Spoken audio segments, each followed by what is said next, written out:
आज मैं देख रहा हूँ बड़े फूलों से सजावट की गई है। किसी लड़की ने की होगी, कौन लड़की होगी?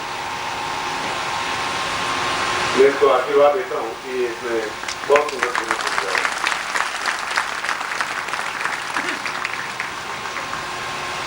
दूसरी बात, कल आपको मैंने प्रयोग संपन्न करवाया था और उसके बारे में मैंने आपको बताया था कि सुबह आप निचलेश्वर स्तवन का पाठ करें और आप साथी जी ने पूरा पाठ करवाया होगा। प्रश्न निचलेश्वर का स्तवन का मतलब नहीं है, प्रश्न इसके पीछे छिपे हुए रहस्य का है कि किस प्रकार से। कल भी मैंने आपको एक शब्द दिया था, श्रेष्ठ छीनने की क्षमता, और छीनने के लिए उससे तार जोड़ना जरूरी होता है और तार जोड़ने से अपने आप प्राप्त हो जाए, इसीलिए मैंने आपको कल पाठ करने की बात कही थी। आज मैं अपने संदर्भ में इन सारी बातों को स्पष्ट करूंगा।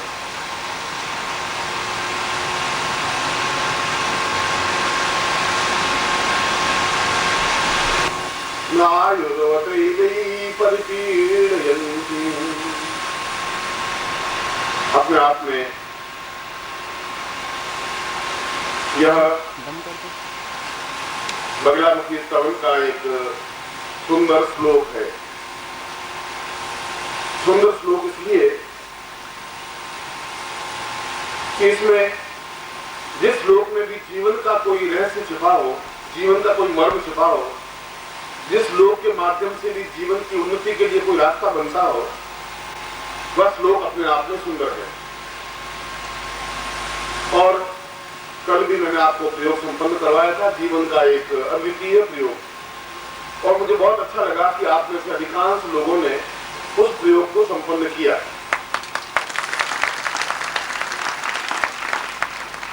कुछ विशेष कारणों से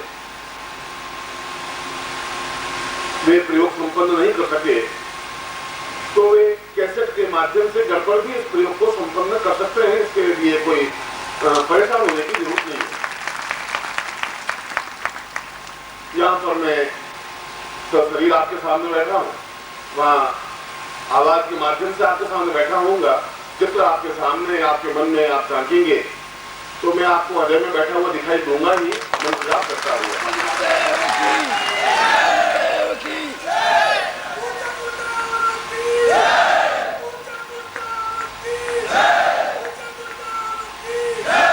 ये बात मुझे इसलिए कहनी पड़ रही है कि आज 8-10 लोगों ने मुझे स्लिप भेजी कि मुझे आर्थिक विषमताओं की वजह से और हम प्रयोग को बहुत अधिक चाह से हुई भाग नहीं दे पाए। मैं जानता हूं कि समस्या उनकी मजबूरी का था, और ये भी जानता हूं कि बड़ी कसमसाहट रही होगी उनके जीवन में यदि इस प्रकार का प्रयोग संपन्न नहीं कर पा रहे हो जो यहाँ प्रयोग संपन्न करवाते हैं। मगर उस प्रकार की आर्थिक विपन्नता को, विषमता को हम दीक्षा के माध्यम से भी संभव कर सकते हैं। और आज नहीं कर सकते तो कल कर सकते हैं, कल नहीं कर सकते तो दीपावली पर कर सकते हैं, दीपावली को नहीं करें तो जब भी गुरु जी आए तब कर सकते हैं। इस बार भी दीपावली पर्व पर मैंने जोधपुर में एक दिन का शिविर लगाया है। शिविर का मतलब मेरा कोई इंटरेस्ट नहीं था, मैं लगाता नहीं हूँ। दीपावली अपने आप में पारिवारिक त्योहार है और बहुत कम लोगों को निमंत्रित करता हूँ जो परिवार से कुछ शिष्य होते हैं और कुछ शिष्य परिवार में कन्वर्ट हो जाते हैं। फिर उनके मेरे परिवार में कोई डिफरेंस नहीं होता। शिष्य के बीच में तो एक छोटी सी एक पर्दा सा होता है, मगर धीरे धीरे बार बार आते हैं, मिलते हैं, सुख दुख में साथ देते रहते हैं। हरदम उनके मन में एक नहीं मिलने पर तनाव सा होता है। जैसा भी बताया कि 20-25 दिन वहां बैठे रहते हैं, बस चिंतन ये है कि गुरु जी कभी कभी आएंगे, मिल लेंगे। तो इसलिए कि यदि आपकी कोई आर्थिक विषमता हो, संपन्नता नहीं हो, तो वहां आकर के भी उस प्रयोग को संपन्न कर सकते हैं। और दीपावली में तो ये भी बताया था कि यदि नहीं आ सके तो दीपावली के बाद में भी जो दीपावली की रात्रि को मैं प्रयोग संपन्न करके जो यंत्र बनाऊं, उसके माध्यम से भी वो अपनी इस तकलीफ को, इस विपन्नता को दूर कर सकते हैं। ये सारे प्रयास केवल इसलिए है कि आपके जीवन में जो कई जन्मों से दरिद्रता है, बात को स्वीकार करना पड़ेगा। केवल भोजन कर लेना और कपड़े पहन लेना और घर का चला देना जीवन की संपन्नता नहीं है। जीवन की संपन्नता यह है कि हम खर्च करते रहें और प्राप्त होता ही रहे। और इस प्रकार के लिए तो बार बार गुरु के पास जाना ही पड़ेगा। उनसे आवाज के माध्यम से, चित्र के माध्यम से, शब्दों के माध्यम से, व्यक्तिगत रूप से संपर्क कायम करना ही पड़ेगा। बिना प्रयत्न किए सफलता नहीं मिल पाती। हिमालय पर चढ़ने के लिए बार बार चढ़ना ही पड़ेगा। हो सकता है पांव बर्फ में गल जाए, हो सकता है उंगलियां जलने लग जाए, हो सकता है खाई में गिर जाए, ये सब संभावनाएं हैं। मगर फिर भी जो पूरे संसार में अपने आप को सिद्ध करना चाहते हैं वो छोटी छोटी पहाड़ी पर नहीं चढ़ते, वो सीधे हिमालय पे चढ़ते हैं। और हिमालय में चढ़ने में तकलीफ आती है, परेशानी आती है। और हमारी दरिद्रता को मिटाना भाई वैसा ही है जैसे हिमालय को पार करना है। आप जब भी चाहे इस प्रकार के प्रयोग में भाग ले सकते हैं।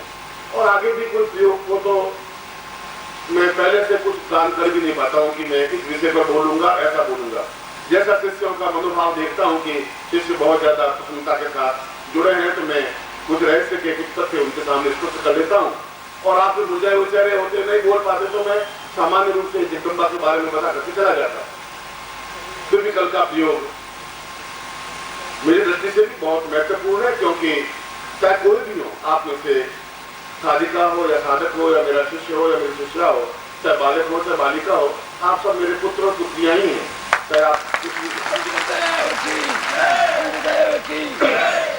और परिवार के चेहरे पर प्रसन्नता होती है तो उसके घर के संरक्षक के चेहरे पर भी प्रसन्नता आती है। हम तो चाहते ही नहीं कि कोई मेरी बहू या मेरी बेटी पर कोई आंख में उसके आंसू ढलके, ऐसा मैं नहीं चाहता हूँ, ऐसा संभव ही नहीं होता। फिर भी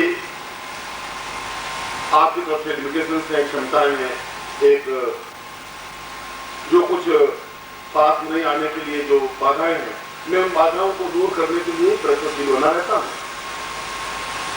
और मैंने उस विश्लेषण के पाठ के लिए कहा था कि मैं कभी आपके सामने नहीं भी हूँ, तब भी जब आप उसका पूरा पाठ करते हैं तो पूरा सिद्धांत से आप जुड़ते हैं, सीधा संपर्क बनता है उसका। और सिद्धांत से संपर्क बनने का मतलब है कि वहाँ की जो तपस्याएं हैं, उन तपस्याओं के अंश भी उस समय जब आप पाठ कर रहे हैं, उस समय जो साधक या जो ऋषि वहाँ मंत्र जाप कर रहे होते हैं या साधना कर रहे होते हैं, उनकी तपस्या का अंश सीधा आपको प्राप्त होता ही है। उससे भी आपके पाप कटेंगे।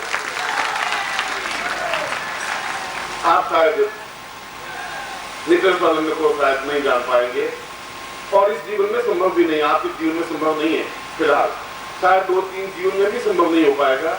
कभी आप सिद्धाश्रम जाएं और उसके साथ भी, जिससे कि उनकी तरफ से भी आपको सब कुछ प्राप्त होता है। और मुझे विश्वास है कि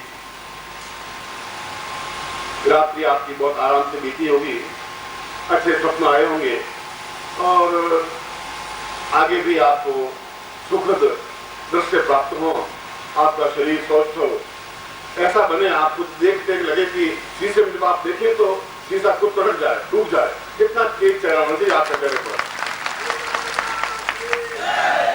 आपने शीशा देखा, शीशा जरूरत बना रहा तो चेहरे पर तेज हुआ ही क्या? तेज का मतलब है इतना तेज कि शीशा एक बार डगमगा जाए, कुछ हुआ है, कुछ देखने लगा, व्यक्ति खड़ा है। ऐसा ही आपका सौंदर्य हो। मैं तो आपको हर क्षण ऐसा ही आशीर्वाद देना चाहता हूँ इसी मुस्कुराहट के साथ में। मगर इस श्लोक में कुछ और तथ्य भी है। यह जो मैंने आज बगलामुखी का नाम तो गलत है, बगलामुखी शब्द है ही नहीं, मूल का शब्द है बलगामुखी। बल्ग माने लगाम, और लगाम का मतलब है कि यदि हमारे हाथ में लगाम नहीं है अपने जीवन की, तो हम जीवन को नहीं संचालित कर सकते।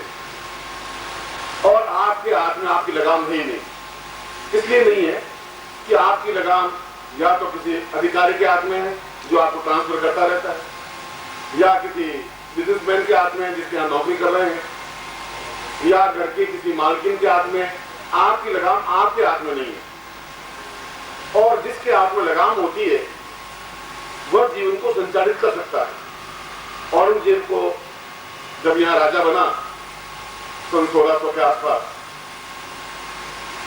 तो औरंगजेब घोड़े पर चढ़ करके घूमा, घूमने के बाद वापिस आया तो उसने कहा कि इतना बड़े हाथी को देखा तो उसने कहा कि ये इतना डील डोल वाला क्या चीज है। उसने कहा हाथी है और इस सवारी के काम आता है। और उसने सीढ़ी लगाई, सीढ़ी लगा करके औरंगजेब को उसके ऊपर बिठाया। बिठाने के बाद औरंगजेब कहा मुझे लगाम दीजिए, मैं कुछ चलाऊंगा, जैसे घोड़े को चलाया। तो उन्होंने कहा ये लगाम से नहीं चलता हाथी, इससे अंकुश होता है। उनका मैं ऐसे हाथी पर नहीं बैठ सकता, इसकी लगाम मेरे हाथ में नहीं हो, मैं इसको सवारी नहीं करता हूं। आपके जीवन की लगाम अगर आपके हाथ में नहीं है तो जीवन आप जैसा चाहें वैसा संचालित नहीं कर सकते। इसीलिए उस देवी का नाम बलगामुखी है कि वो अपने आप में आपके जीवन की लगाम, आपके जीवन का सौंदर्य, आपके जीवन की इच्छा, आपके जीवन की प्रेरणा आपको दे सके। आप चाहते मैं ऐसा करूं, आप नहीं कर पाते। क्यों नहीं कर पाते? कि उसके जीवन की बागडोर आपके हाथ में नहीं है। आप चाहते हैं मैं गुरु जी के पास जाऊं, 6 महीने रहूं, आप नहीं रह पा रहे हैं।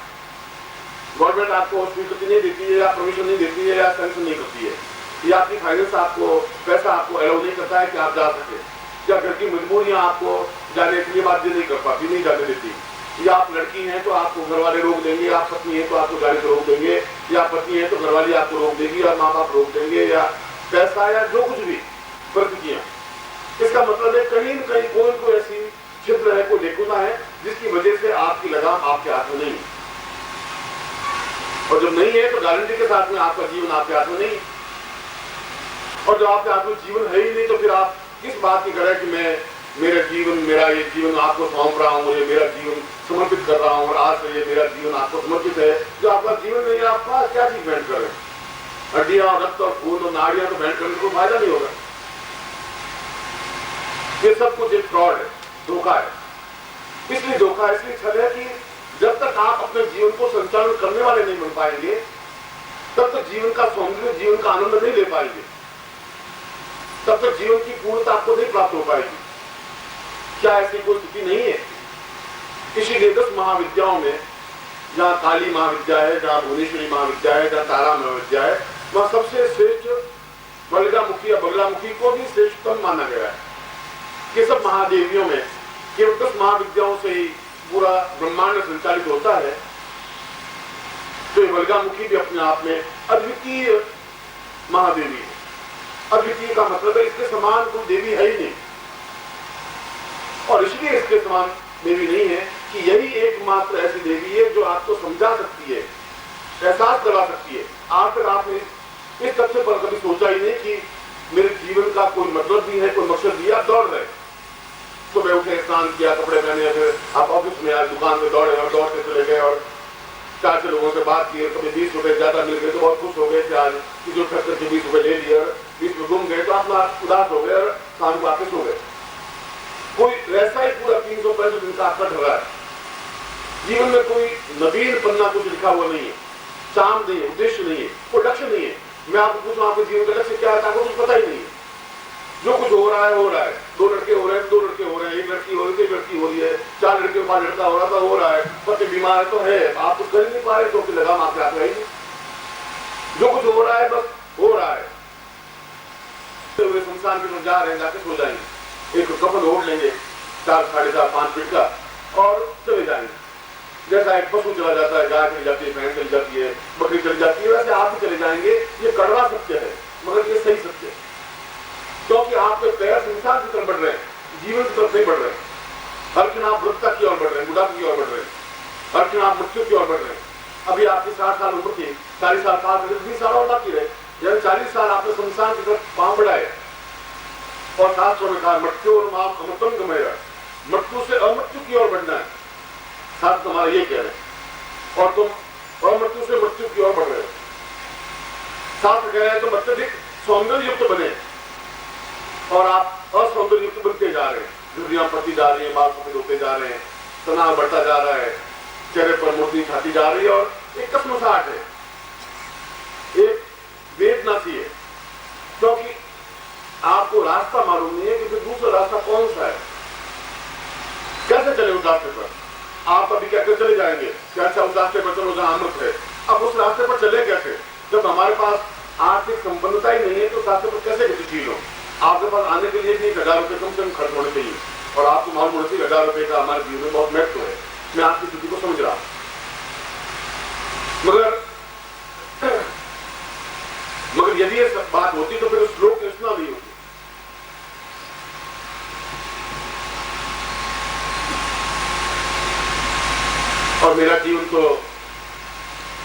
70% शास्त्रों के सम्मत के द्वारा चल रहा है। जो शास्त्रों ने कहा है उसको मैंने आजमाया है, और आजमाने के बाद तो सब कुछ प्राप्त किया है जो कुछ प्राप्त होना चाहिए। शायद कभी आपने मेरा जीवन देखा नहीं, अत्यधिक विपन्नता से माध्यम से चला।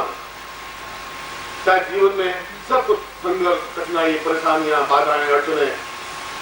तो आपको एक आध शादी की होगी मैंने, अड़चने के साथ बाधा, परेशानी, कठिनाई, हॉस्पिटल, कई पत्नियां हैं मेरे, रोज आती रहती है सामने।